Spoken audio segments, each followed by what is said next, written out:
गरुडध्वज नावाचा राजा आहे, फार मोठा राजा. त्या राजाच्या मुलाचं नाव आहे शंखवेन. अधिकार संपन्न राजा. मुलीचं नाव आहे कुसुमावती. असे नाव ठुज्जा लेकरायचे. नातू झाल्यावर नाच झाल्या जिला बी वाटायला आणि पेढे वाटायला दम नाही, आणि नाव ठेवायला ज्याला अक्कल नाही त्याला विचारून ठेवतात. ज्याला कवडीची माया भाषेत सांगायचं म्हणजे जे सकाळी पाणी नेत नाही त्याला म्हणतात नाव काय ठेवू. त्याला आखलीचा कांदा आहे का, त्याला विचारून नाव ठेवत असतात का मूर्खायला. गरुडध्वज नावाचा राजा, शंखवेन नावाचा पुत्र, कुसुमावती नावाची मुलगी. हिचं लग्न झालं आनंद नावाच्या सत्पुरुषाशी. तो फार सात्विक होता. मला फक्त महिमा सांगायचा संतांचा, पण काय होतंय, वापशाल रान असावा, पाच शेवटीलेली असावा, नाना येठण चांगला असावा, आऊत माऱ्यात असावा, बैल चांगले असावा, आऊत हाणायला उलास येतो.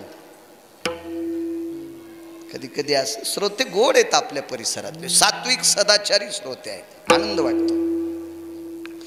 हा आनंद नावाचा पुत्र एका विद्वान माणसाचा होता. त्याचा बाप इतका विद्वान होता, नाव सांगत नाही, घरी गेल्यावर बघा, मोठाले मोबाईल आहेत तुमच्याकडे. इतका बाप विद्वान, पण पोरग थोडं बुद्धीनं कमी होतं. तर बापानं विचार केला आपला अपमान होईल म्हणून पोराला घरातून काढून दिलं. इतका नालायक बाप. त्याचा काय दोष आहे ते मतिमंद जन्माला येणं. अहो अपत्य कर्महीन जन्माला येत असतात ते त्याच्या मायबापाचं पाप असतंय. विठाला विठाला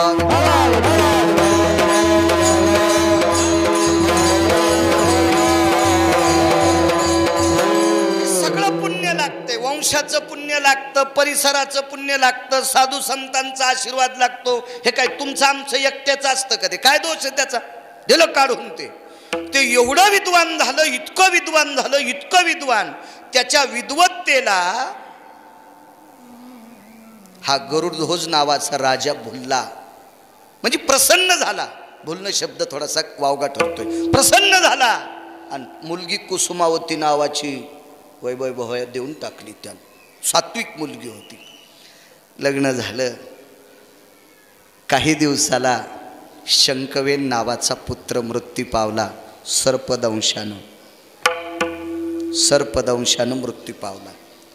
या संन्याशी लोकात ताकद किती याच्यावर सांगतोय. मारुतीरायासारखे लोक किती अधिकारी असतात याच्यावर सांगतोय. आपण जिथं गेलो का त्या त्या ठिकाणच्या वैभवावर वक्त्यानं बोललं पाहिजे. ही वारकरी संप्रदायाची परंपरा. ज्ञानोबाराय तुकोबारायची विटेवरच्या मालकाची वारी असेल तर त्या वारीच्या प्रसंगामध्ये, सोहळ्याच्या प्रसंगात कीर्तन कशाचंही असू द्या, 5 मिनिटं वारीवर बोलायला पाहिजे. एखाद्या महात्म्याचा समाधी सोहळा असेल, आता नामदेवरायाचा समाधी सोहळा झाला, सद्गुरू सावता महाराजांचा समाधी सोहळा झाला, असे ज्या ज्या काळामध्ये त्या 15 दिवसात एखाद्या संतांचे समाधी सोहळे आले की कीर्तन वर्ष श्राद्धाचं जरी असलं तर 5-10 मिनिटं त्या साधूवर बोललं पाहिजे. समय जाणा ही आपल्या संप्रदायाचा नियम आहे. मग आपण मारुतीरायाच्या दरबारात कीर्तन करतो, त्यांच्याविषयी आपण बोलायला पाहिजे. वक्ता जर त्या समयाला धरून कीर्तन करीत नसल तर समजायचंय आढाव कापसाचं झाड आहे, खताच्या ढिगावर उगलेलं. विठाला विठाला.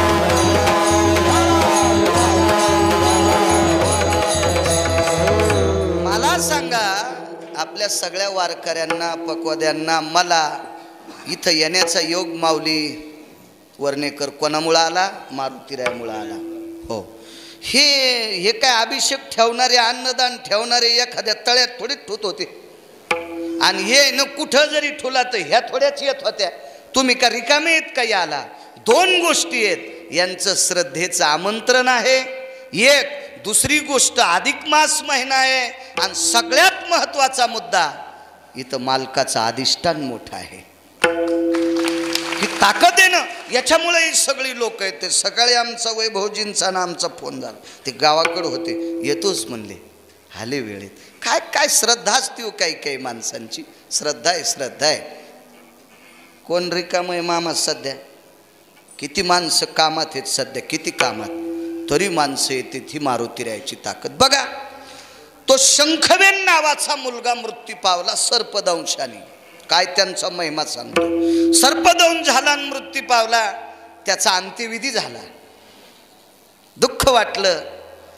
शोकांकित अंतकरण गरुड ध्वजाचं. इतकं दुःख, इतकं दुःख. तो त्या मशानभूमीत जाऊन रडू लागला. तर त्या मशानभूमीमध्ये 3.5 कोटी चंडिकेमध्ये रौद्री नावाची एक देवी आहे. भलत्या देव्या आहेत ना खूप. त्याच्यापैकी तुम्ही एक नवीन देवीचं नाव आहे का? रौद्री नावाची देवी. ही पुराणातली देवी आहे. हे बोकडे गिकडे खाणाऱ्या देवाच्या पुढं नका डोके आपटी जाऊ.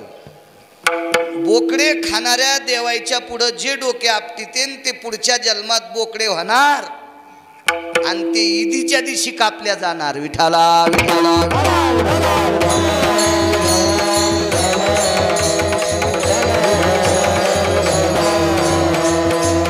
अरे ज्ञानोबराय तुकोबरायने सांगितलेले देव मानायचे. शेंदरी हेंदरी ओ न पूजी भूते केते. जे आपल्या पोटा करता भीक मागायले ते भीक माग हे देव तुमचं काय नीट करणार आहेत. विठाला विठाला.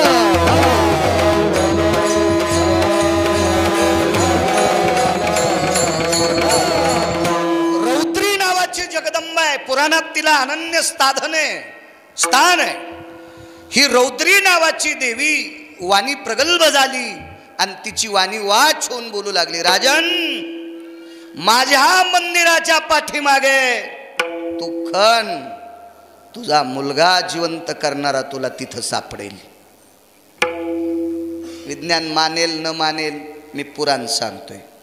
आणि पुराण इथं बसलेल्या कोणाच्याच माणसाच्या आजोबा पंजोबाची जहागिरी नाही. पुराण हे अधिकारी लोकांचे. बरं जाऊ द्या, किती अधिकारी जे असेल ते सोडून द्या. पण पुराणाला देहूतले मालक मानतेत ना, तुकोबाराय मानतेत ना. मग तू म्हण तुम्ही मानित नाही, तू नालायक आहेस. तुकोबाराय जे मानतेत ते आपल्याला मानावं लागेल. पहावे पुराणी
विचारोने देहूतले मालक सांगतात. पुराणात रौद्री नावाची देवी. तिनं सांगितलं, राजा, माझ्या मंदिराच्या पाठीमागे तुझ्या मुलाला जिवंत करणारा प्राप्त होईल. माणसं बोलिले, उत्खनन केलं. प्रेत सापडली आणि मध्ये थोडस खणल्याच्या नंतर एक तेजपुंज महात्मा सापडला. पाहिलं, जटा पिंगट झालेल्या. बघितलं, कोण? गरुडध्वज जी, पुत्रवंत. आशीर्वाद दिला. हे कुलता एक मुलगा वैभवराजे पुत्रवंत व्हा म्हणल्याबरोबर डोळ्यातून पाणी आलं आणि त्या महात्म्याच्या चरणावर डोकं ठेवलं. गुरुदेव, पुत्रवंत व्हा असा आशीर्वाद दिला. मुलगा होता, मागच्या महिन्यात त्याचा अंत्यविधी झाला. सर्पदंशानं मृत्यू पावला. अरे आणि माझा शब्द खोटा होईल? मारुतीरायाचा उपासक आहे मी, मारुतीरायाचा उपासक आहे. त्या साधूची ताकद आहे का? मारुतीरायाच्या नित्य दर्शनाचा नियम आणि सांगितलं हनुमंतराय, तुम्ही जेवढं ब्रह्मचर्य पालन केलं तेवढं जरी नाही करता आलं तर विश्वातल्या एकाही स्त्रीचा पदर अंगाला लागू देणार नाही, कपडा अंगाला लागू देणार नाही. इतकी निष्ठा नाना त्या साधूची. आणि देवदर्शनाला जाता जाता एका स्त्रीचा पदर लागला आणि संकल्प केला, अख्खं जीवन आता नुसती तपश्चर्या करायची. मातुड्याचं वारूळ झालं होता होता ते बुजून गेलं. पुराण सांगते मी नाही. एवढी साधना ती फळाला आली. अरे त्या मारुतीरायाचा कृपा प्रसाद लाभलेला मी व्यक्ती आहे, जियेचा अंबर स्पर्शिला काय. एक पुराण सांगते, एक पुराण वाचा कधी कधी योग आला तर. अंबर म्हणजे वस्त्र, काया म्हणजे शरीर. त्यागिली धरा जयाने, धरा म्हणजे पृथ्वीवर वरी फिरणं त्यागून दिलं आणि तपाच्या साधनेला बसला. पुत्रवंत हो असं म्हणावा. अरे कुठं केलती अंत्यविधी? बाजूला रौद्री नावाच्या देवीच्या पुढे मशानभूमी आहे, तिथं गेले, तिथली मुठभर माती घेतली आणि काय साधना मारुतीरायाचं चिंतन केलं आणि त्याच्यातून पुत्र जीवविला. गरुड ध्वजाचा पुत्र, गरुड ध्वजाचा. अष्टम स्तबकामध्ये वाचा, 8व्या क्रमांकाचं स्तबक आहे, त्याच्यात वाचा, तुम्हाला हा कथा प्रसंग ऐका येईल. परीक्षितीची जीवन उत्क्रमण क्रिया आणि हा प्रसंग त्याच्यासोबत आलेला आहे. इतकी मोठी शक्ती. कल्पना करा, मारुतीरायाचा कृपाप्रसाद असलेला एक व्यक्ती, गरुड ध्वजाचा शंखवेन नावाचा पुत्र जाळल्याला उठून बसू शकतोय. ही मारुतीरायाच्या भक्तात इतकी ताकद आहे. तर मारुतीरायात किती ताकद असेल म्हणून पहिल्या कडव्यात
सज्जनांनो, कल्पना करा काय मोठी शक्ती आहेत मारुतीराय. ज्यांचा कृपा पात्र असणारा सुजान नावाचा भट, त्याने गरुड ध्वजाचा पुत्र जिवंत करावा. ही मारुतीरायाच्या भक्तात ताकद आहे. मारुतीराय किती मोठे असतील. एक मुद्दा सांगतो, आपला वेळही संपतो तेवढ्या वेळात. प्रभू रामचंद्र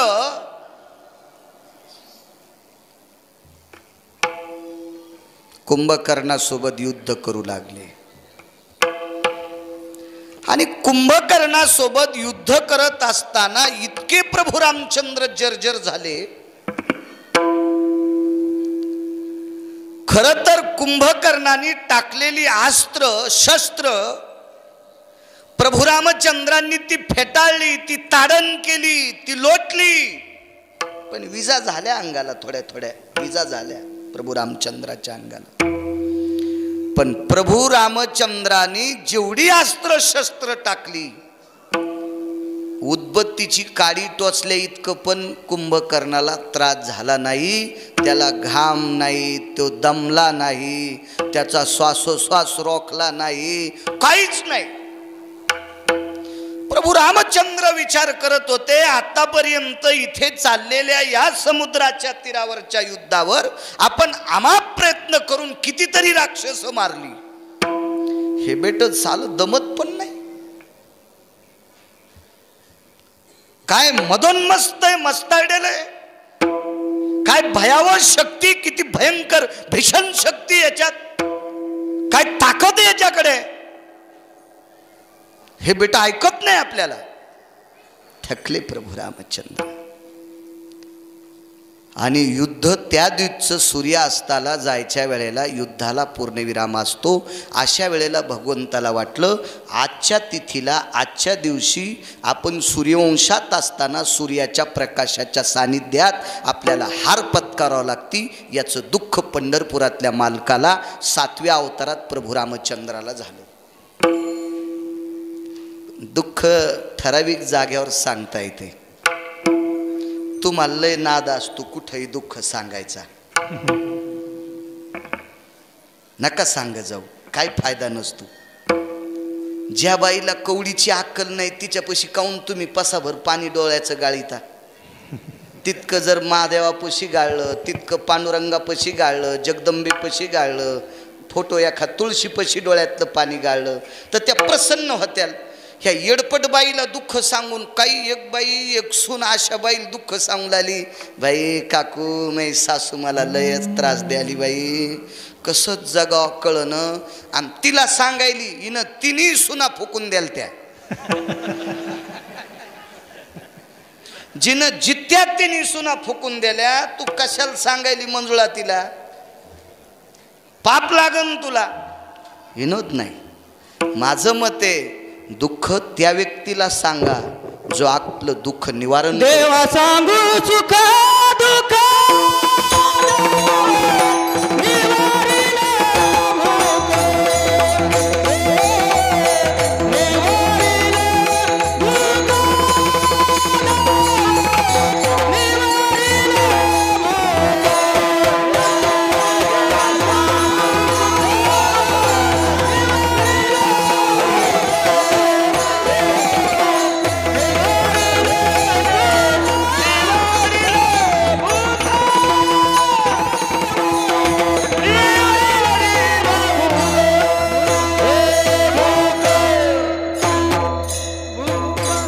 सांगू सुख दुःख. एक तर देवापुढे सांगायचं, एक तर संतांपुढे सांगायचं. आणि तिसरा मुद्दा लक्षात ठेवा, त्यानं नाही दुःख निवारण केलं तरी त्याला सांगा, त्यानं आपलं दुःख दुसऱ्याला पेरून सांगू नये. म्हणून एक मन आहे, रडून ऐकत येत आणि हसून सांगत येत. अशा नालायकाला माणसांनी सुद्धा दुःख सांगू नये. आणि अशा नालायक बाईला तुम्ही सुद्धा दुःख सांगायचं नाही. आपल्या दुःखाचे पंचनामा सर्वत्र चर्चा करते. अशा बाईला काय सांगायचं? ती तुमच्यापासलं दुःख रडून ऐकतीन, शेजारणीला सांगती बरं झालं, हिचे सुनानं दात पाडायला पाहिजे होते. किती अवघड काम. अशांना सांगायचं नाही. विटेवरच्या मालकाला दुःख आहे, प्रभू रामचंद्रांना दुःख आहे. ते दुःख शेवटच्या टप्प्यात सांगितलं इथं बसलेल्या मालकाला. मारुतीरायल दुःख सांगितलं. पवनसुता, ए हनुमंता, जी मालक, जी जी जी जी, शेवटचा पुरावा जी. अरे कुंभकर्ण मला वाचू देत नाही रे, वाचू देत नाही कुंभकर्ण, जगू देत नाही मला. मारुतीराय प्रभू रामचंद्राला म्हणले, भगवान आमच्यासारखे तुमच्या पाठीमाग असल्यावर कुंभकर्णाची काय मायवेली तुम्हाला त्रास द्यायची. तितके बळकट लोक माग पाहिजे बर का. इतके इमानदार माणसं मोठ्या पुढाऱ्याच्या माग असले की त्याला अडचणच नाही. आणि फुटके दूरनं वरण टाकलं, चपाती येऊस तरच वरण गळून गेलं, म्हणजे कोरडीत चपाती खाला. असे फुटके दूरनं ज्याच्या माग आहेत का, त्या पुढाऱ्याचं काय खरं नसतंय. म्हणून त्यानं फुटके दूरनं संगत वाचत नाही, दिसला की उचलून फेकायचा फुटका दुरण. हो, वागीकर दादा ऐका तिथूनच. तेव्हा पळसाचा असू कशाचा असू दुरण, पण फुटका नसला पाहिजे. वरण टाकलं, चपातीची वाढ येऊस तरच भातातून वरण पतरवाळी फोडून खाली, ते दुरण कामाचं नाही. निष्ठावंत लोक पाहिजे. मारुतीरायन सांगितलं, मी पाठीमाग आणि चिरंजीव आहे, काय कोणाची मायवेली मला मारायची. आणि जर तुम्हाला मृत्यू त्या दिवशी येईल, आधी पठ्ठ्या मरेल, आधी पठ्ठ्या मरेल, मग तुम्हाला मृत्यू. काय निष्ठा लोकांची आहे, काय श्रद्धा या लोकांची. प्रभू रामचंद्र म्हणले, हनुमंता गप्पा तुझ्या गोड वाटायल्यात रे, तुझं माझ्यावर प्रेम आहे. मालकाचा पुरावा एक आहे, रामा गड्याची आवडी मोठी, मनोन लंके पेन रे. भगवान प्रभू रामचंद्राची मारुतीरायला आवड होती, फार आवड. म्हणून तुझ्या श्रद्धेच्या प्रेमाचे हे चुटके, ह्या गप्पा मला गोड वाटतात, पण ते मारतं रे मला, मी वाचत नाही. सर्व अंग स्वेदे भिजिले, स्वेद म्हणजे घाम, सगळं अंग घामाने भिजलंय, आणि तू काय गप्पा मारतो. ऐका म्हणे प्रभू, किती वेळ बाजू आहे अस्तमानाला, तास सवा तास, थोडस दम धरा म्हणे, मी पाहतो त्याची सोय. आणि मग इथे बसलेले मालक, हे मालक एका बाईकडे गेले, जाऊनही संन्याशानं बाईकडं, पण गेले एका बाईकडं. ती बाई होती सटवी. सटवी कोण असते माहिती आहे का, बायकांना माहीत असतंय सटवी. पाचवीच्या दिवशी सटवीचे चित्र काढीत असते, हळद कालितेत, आणि एका सटवीचे वरी पाय, एका सटवीचं खाली डोसकं, असे चित्र काढतात का नाही. मी काय बाळातीन झालो नाही, पण मला वाचून सांगायचा नाद आहे. विठाला विठाला.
आहे ना थोडंसं.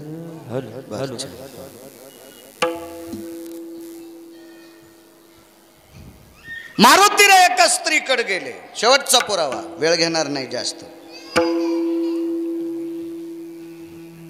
संन्याशानं बाईकडे जाऊ नये. त्यातली त्यात लग्न करणाऱ्यानं सुद्धा दुसऱ्या बाईकडे जाऊ नये.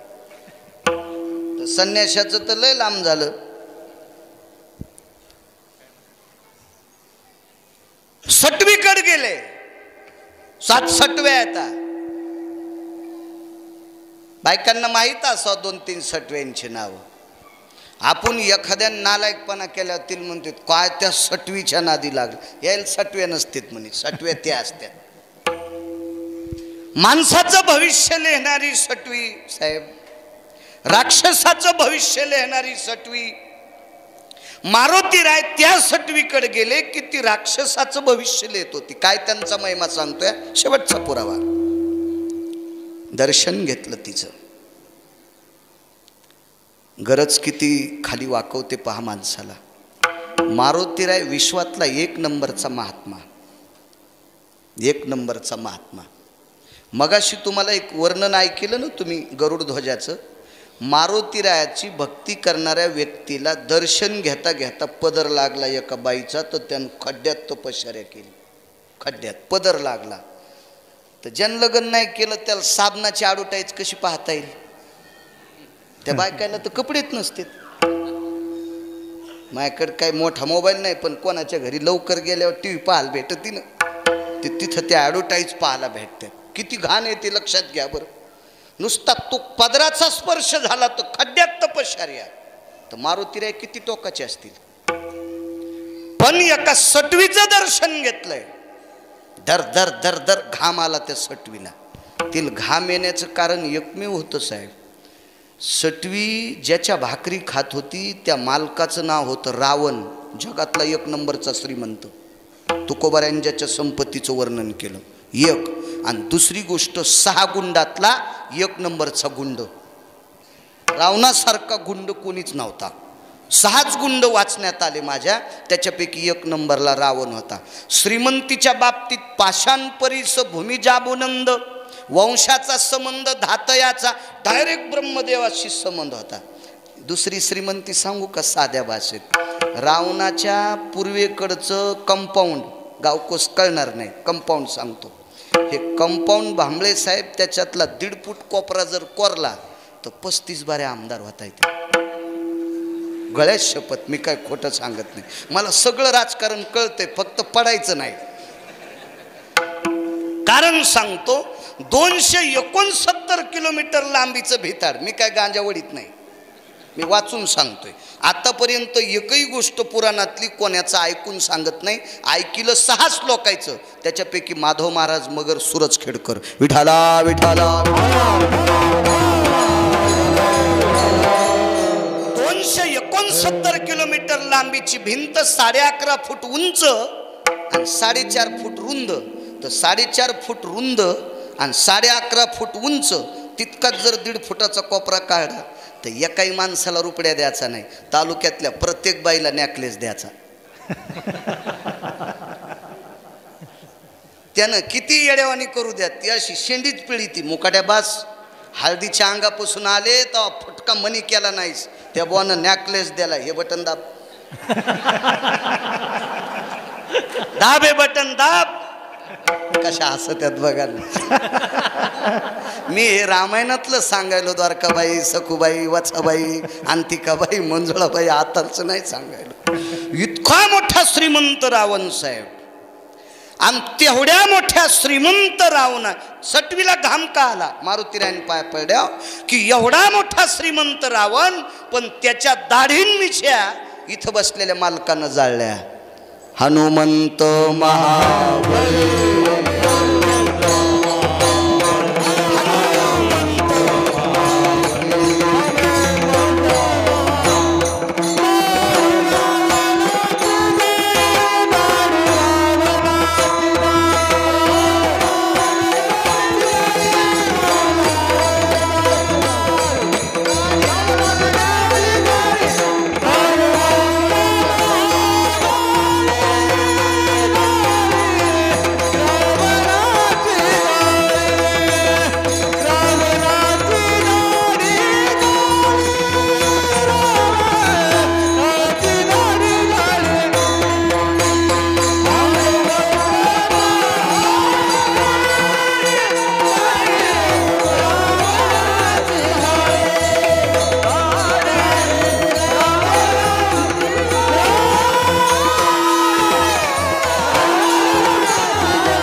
महाबळी दाढी रावणाची जाळी. एक पुन्हा एक पुरावा आहे. येणे जाळी येली लंका धन्य धन्य म्हणे तुका.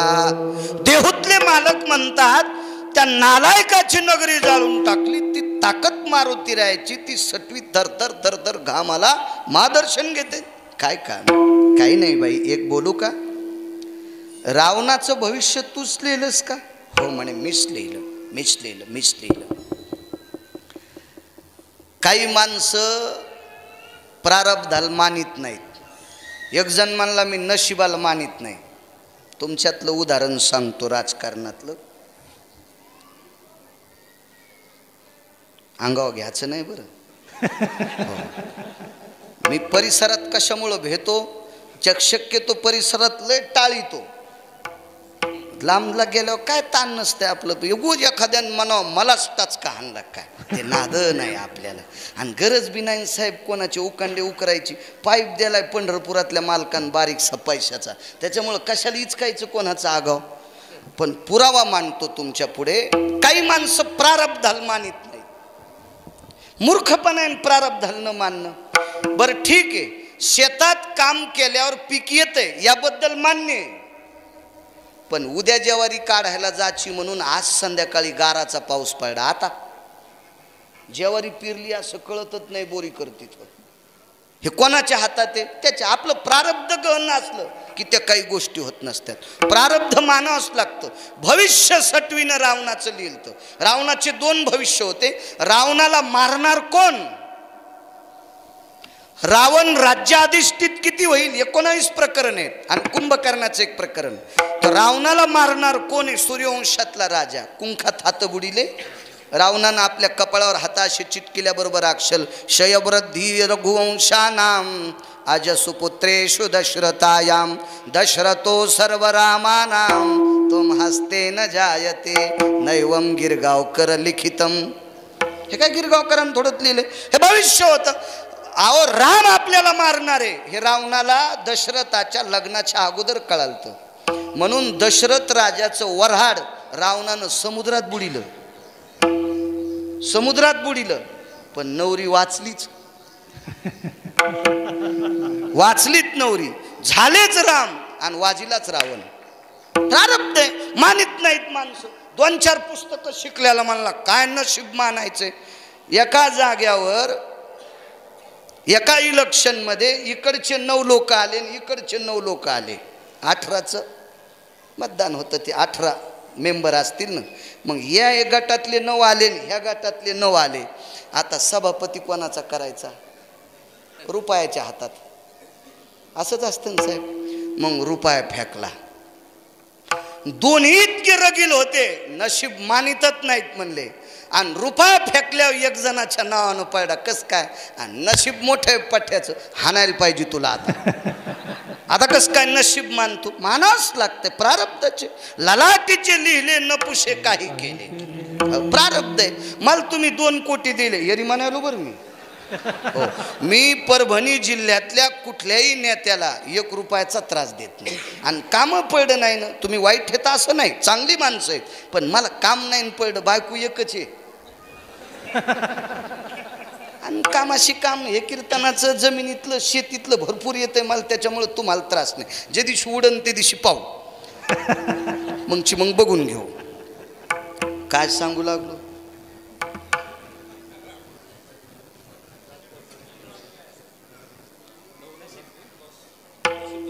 हा नशीब.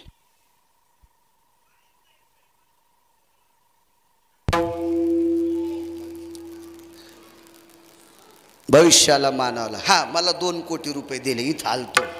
तुम्ही ते पैशाच विसरून गेले पटकन. तुम्हाला वाटलं गेल्यावर मागतं का? उदाहरणार्थ तुम्ही मला साहेब 2 कोटी रुपये दिले आणि माझं नशीब जर खोटं असेल, वाल्होरला जाताना जर अटॅक येऊन गिरगावकर जर मेला तर 2 कोटी काय करू तुमचे? म्हणून लक्षात घ्या सज्जनांनो, माणसानं नशिबाला भांडलं पाहिजे. आणि ते नशीब घडवायची ताकद या संत लोकात असते. हे कधी लक्षात ठेवा. भविष्य सटवीला विचारलं कुंभकर्णाचं भाकीत सांगशील? सांगितलं. ते 6 महिने झोपतोय, इतकं खातोय, असं मारुतीराय म्हणले गरदाईच कु नकोस, मुद्द्याचं सांग, तो कशानं मरतू. ती म्हणली बाई रावण आम्हाला भाकरी खालतून त्याच्या विरोधात कसं आगाऊच धंदा झाला ना, गाडीत त्याच्या बसायचं, मतदान तुम्हाला कसं काय हाणायचं, असं चुकीचं होणार नाही म्हणले.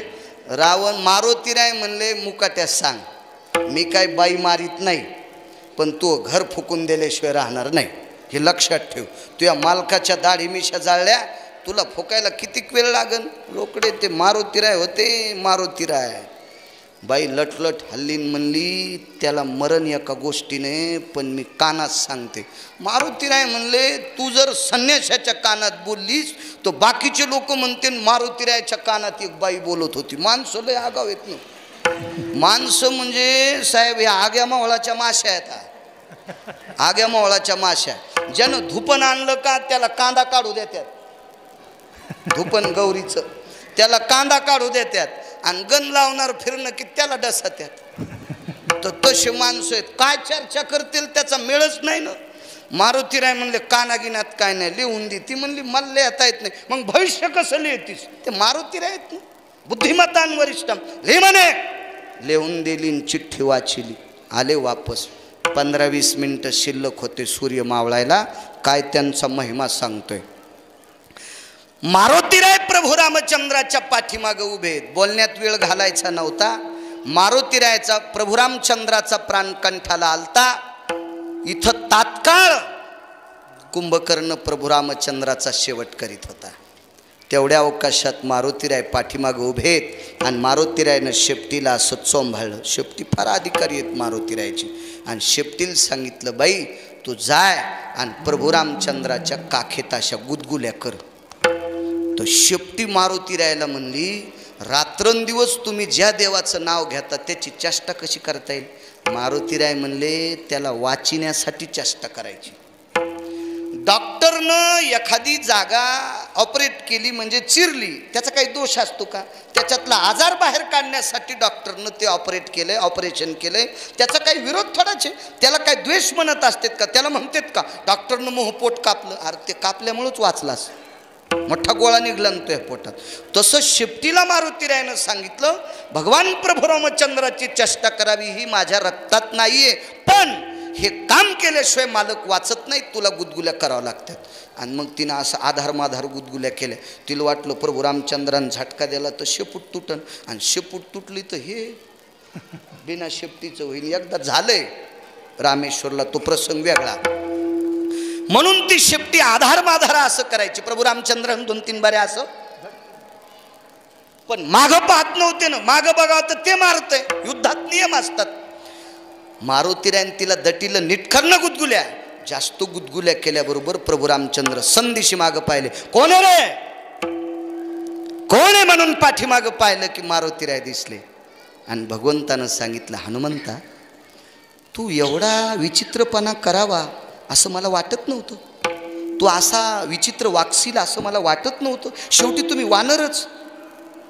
मारुतीरायने सांगितलं प्रभू आम्ही किती विचित्र आहेत हे नंतर ठरवा, पण एकदा तिकडं बघा बरं. वापस बघितलं तर साहेब कुंभकर्ण मरून पडला होता. आणि मग प्रभू रामचंद्राच्या डोळ्यातून पाणी आलं आणि विचारलं हनुमंता तू कसं मारलंस रे त्याला. गेल्या 4 दिवसापासून युद्ध करतोय ते बेट मरत नाही मला, आणि तू मारलंच कसं. तर मारुतीरायने सांगितलं मी नाही मारलं, तुम्हीच मारलं. काय वेड्यासारखा बोलतो म्हणे, गुदगुल्या काय करतो मला, ते तिकडं मारतोस काय, आणि माझं मोठेपण काय गातो. ऐका ना म्हणे प्रभू, त्याला वरदान असं होतं जोपर्यंत विरोधकाची पाठ पाहत नाही तोपर्यंत ते मरत नाही. सटवीचं वरदान होतं चौधरी साहेब, जोपर्यंत विरोधकाची पाठ पाहत नाही तोपर्यंत कुंभकर्ण मरत नाही. आणि सूर्यवंशातले लोक पाठ दाखीत नव्हते, गुदगुल्याच्या निमित्तानं वापस फिरले आणि पाठ बघितली, आणि मग कुंभकर्ण मारल्या गेला. शक्ती कोणाची सज्जनांनो, या मारुतीरायाची. म्हणून माऊली पहिल्या कडव्यात म्हणतात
ही ताकद मारुतीरायांची.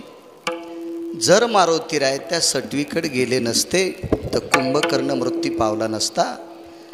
हा महिमा आहे संतांचा, म्हणून काय त्यांचा महिमा वर्णो वारंवार.